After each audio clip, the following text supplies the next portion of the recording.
साथियों, जय भीम। आप सुन रहे हैं ऑडियो बुक हर घर अंबेडकर, जो कि बुद्धम पब्लिशर्स जयपुर से प्रकाशित है और इसके लेखक हैं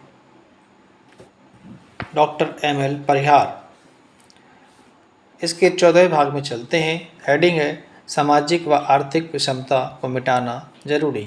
अपने भाषण के अंत में देश के नागरिकों को देश के सामाजिक व आर्थिक क्षेत्र के जीवन में व्याप्त घोर विषमताओं का जिक्र करते हुए कड़ी चेतावनी भरे शब्दों में कहा, 26 जनवरी 1950 से हम विषमताओं के जीवन में प्रवेश करने जा रहे हैं। राजनीति में हमें समानता का हक होगा, लेकिन सामाजिक व आर्थिक जीवन में विषमता यानी असमानता ही बनी रहेगी। राजनीति में हम एक व्यक्ति, एक वोट और एक मूल्य को मान्यता देंगे। हमारे सामाजिक और आर्थिक ढांचे के कारण हम सामाजिक और आर्थिक जीवन में एक वोट, एक मूल्य के सिद्धांत को नकारेंगे। आखिर कब तक हम सामाजिक और आर्थिक जीवन में समानता को अस्वीकार करते रहेंगे?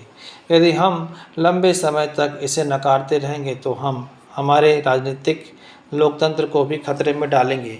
हमें इन विषमताओं को जितना जल्दी हो सके समाप्त कर देना चाहिए। यदि ऐसा नहीं किया गया तो जो लोग भेदभाव व विषमताओं से बुरी तरह शिकार हैं, वे राजनीतिक लोकतंत्र की उस व्यवस्था को ही जलाकर राख कर देंगे जिसे इस संविधान सभा ने कड़ी मेहनत से बनाया है। बाबा साहेब ने अपने भाषण में आगे कहा, हमारे अंदर भ्रातृत्व भाव की भारी कमी है। जिस जातिभेद के कारण हमारे सामाजिक जीवन में अलग अलग गुट बन गए हैं, उस जात पात के जाति भेद को मिटाकर हम भारतीय सामाजिक व मानसिक रूप से एक नया राष्ट्र बनाएं। जातियां राष्ट्र विरोधी हैं। जातियां हमारे सामाजिक जीवन में अलगाव पैदा करती हैं। जातियां राष्ट्र विरोधी हैं क्योंकि यह नागरिकों में आपस में ईर्ष्या और घृणा पैदा करती हैं।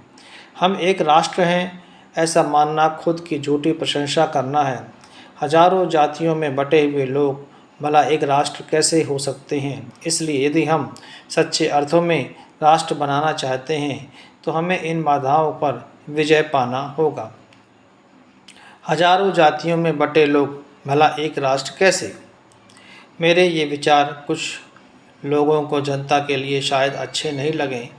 इस देश में लंबे समय से मुट्ठी भर लोगों का वर्चस्व रहा और बहुत सारे लोग जो केवल बोझा ढोने वाले पशु ही नहीं बल्कि शिकार किए जाने वाले जानवर ही बने रहे हैं।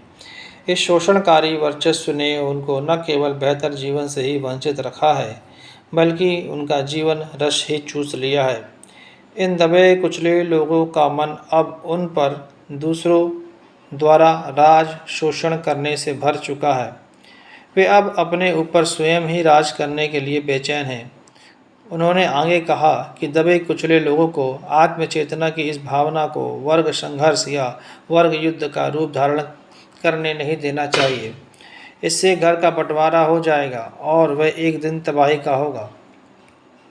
अब्राहम लिंकन ने कहा है, जो घर फूट का शिकार है वह ज़्यादा दिनों तक टिका नहीं रह सकता। इसलिए जितनी जल्दी शोषितों वंचितों की इच्छाओं की पूर्ति की जाए, उतना ही इस देश, इसकी आज़ादी और इसके लोकतंत्र ढांचे के लिए अच्छा है। यह जीवन के सभी पहलुओं में समानता और भाईचारा पैदा करके ही हो सकता है। इसी कारण मैंने इस पर इतना जोर दिया है। बेशक देश की आज़ादी खुशी का अवसर है, लेकिन हमें यह कभी नहीं भूलना चाहिए कि आज़ादी ने हमारे ऊपर बहुत बड़ी जिम्मेदारी डाल दी है। पहले हालात बिगड़ते थे तो हम ब्रिटिश सरकार को दोषी ठहराते थे। आज़ादी के बाद वह बहाना भी ख़त्म हो गया है। यदि आज़ादी के बाद देश की दशा बिगड़ी तो इसके लिए हम स्वयं जिम्मेदार होंगे और हालात बिगड़ने के बहुत बड़े खतरे हमारे सामने हैं। समय बहुत तेज़ी से बदल रहा है।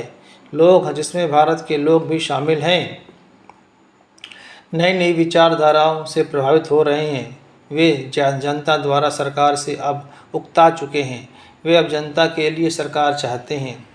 उनको इस बात की चिंता नहीं है कि यह जनता द्वारा जनता की सरकार है भी या नहीं। जिस संविधान में हमने जनता के लिए जनता का और जनता द्वारा विचार शामिल किए हैं वह संविधान लंबे समय तक बना रहे। यदि ऐसा हम चाहते हैं तो हमें मौजूदा संकटों को समझने में और उनको दूर करने में देर नहीं करनी चाहिए। देश की सच्ची सेवा करने का यही मार्ग है। संविधान सभा में संविधान निर्माता बाबा साहब का जय घोष। 40 मिनट के इस धारा प्रवाह भाषण में समाज व देश के सामाजिक, आर्थिक व राजनीतिक क्षेत्रों के संकटों व प्रकृति का मार्मिक व सावधान करने वाला जो संदेश दिया, उससे पूरा सदन गदगद हो गया। संविधान निर्माता सभा में संविधान के प्रारूप पर बहुत बहस हुई। सभा के सदस्यों ने संविधान की हर धारा पर सवाल किए और हर सवाल का जवाब बाबा साहब ने बहुत ही विस्तार से दिया। हर शंका का समाधान उनके उत्तर में था। सदस्यों ने पूरी तन्मयता से सुना और सराहा। भाषण के बीच में व आखिर में संविधान सभा के सदस्यों ने बाबा साहब का जय घोष किया। दूसरे दिन सभी अखबारों ने यह भाषण छापा और बाबा साहब की विद्वता व दूरदर्शिता की सराहना की। अंबेडकर कानून, समाजशास्त्र, विश्व के संविधानों, न्यायशास्त्र तथा मानव शास्त्र के प्रकांड विद्वान थे। उनकी यह महान योग्यता भारत के संविधान निर्माण में बहुत सहायक साबित हुई। संविधान सभा के सदस्यों ने उनकी विद्वता, कुशलता व कार्य क्षमता की दिल खोलकर प्रशंसा की। कई सदस्यों ने उन्हें आधुनिक मनु और 20वीं सदी का स्मृतिकार भी कहा, महान रचनाकार कहा।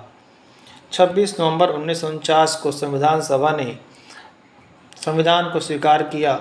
इस दिन संविधान सभा के अध्यक्ष डॉक्टर राजेंद्र प्रसाद ने उनकी प्रशंसा इन शब्दों में की। अध्यक्ष के आसन पर बैठकर मैं रोजाना की कार्रवाई को बहुत ही निकट से ध्यानपूर्वक देखता रहा।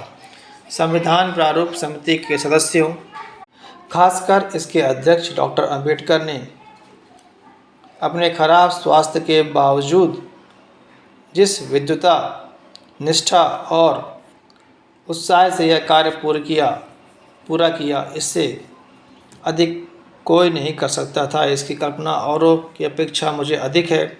हमने आज दिन तक ऐसा कोई सही निर्णय नहीं लिया, न भविष्य में लेंगे, जैसा हमने उन्हें प्रारूप समिति का अध्यक्ष बनाकर लिया है। उन्होंने न केवल अपने चुने जाने को सार्थक बनाया, बल्कि उन्होंने अपने इस कार्य को एक विशेष सम्मान व गरिमा प्रदान की है। सदन बीच बीच में तालियों से गुंजायमान हो रहा था। तो यहाँ 14वां भाग, इसका जो 14th भाग है, पार्ट है, वो समाप्त हुआ। जल्दी मिलते हैं अगले भाग में। तब तक के लिए जय भीम।